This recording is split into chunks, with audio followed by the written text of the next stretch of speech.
not really new. It was written in 1882, so by a young lady who was my favorite hymn writer, and that's Fanny Crosby. She's the one that did Blessed Assurance.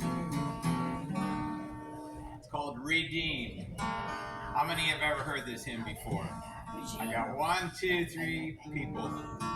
Redeemed, how I love to proclaim.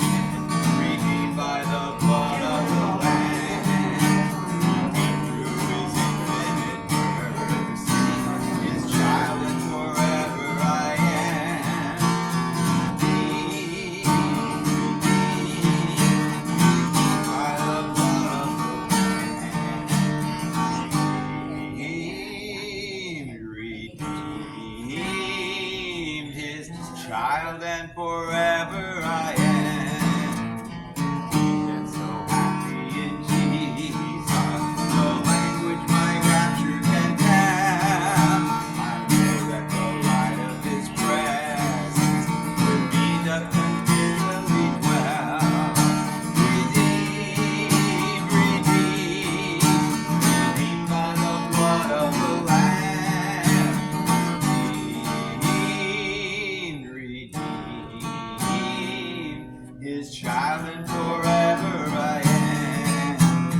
Think of my blessed Redeemer, I think of Him all the day long. I sing for I cannot be silent. His love is the theme of my song. Redeemed, redeemed by the blood of the Lamb. Redeemed, His child and forever I am. His child and forever I am.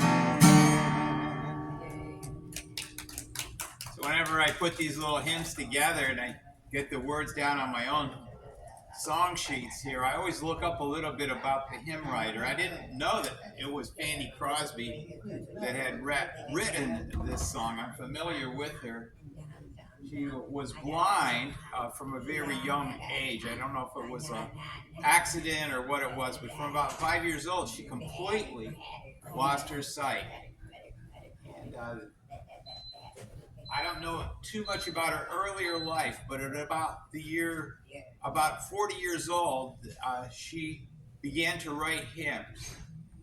Some people might think, well, a lady at about 40 years old, it's getting near the end of her career. She lived to be 94. She wasn't even halfway there.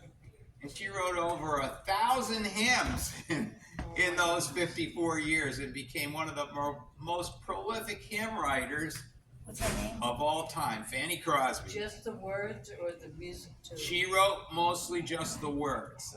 William Bradbury wrote the music for a lot of these songs. I don't know that he wrote all of them, but he wrote most of the ones we're familiar with. The melodies were written by someone else, but a few of the melodies she wrote herself. But just think about that. You know, somebody else has started a career a little bit late in life. Laura Ingalls. You know, Laura Ingalls, you always think of Little House on the Prairie and the young girl Laura, but she didn't actually begin to write until she was 65 years old. And she didn't write them as books, she wrote them as articles for the local newspaper. And they became so popular that she began to compile them and put them into the Little House on the Prairie books that became so well known. So you know what? We're never too old for what Jesus has for us to do. Now, we might not become a world famous hymn writer or an author, but we could become world famous to one other person and tell them about the love of Jesus. Redeemed, how I love to proclaim it. Think of Him all the day long. I sing, because I cannot be silent. His love is the theme of my song. So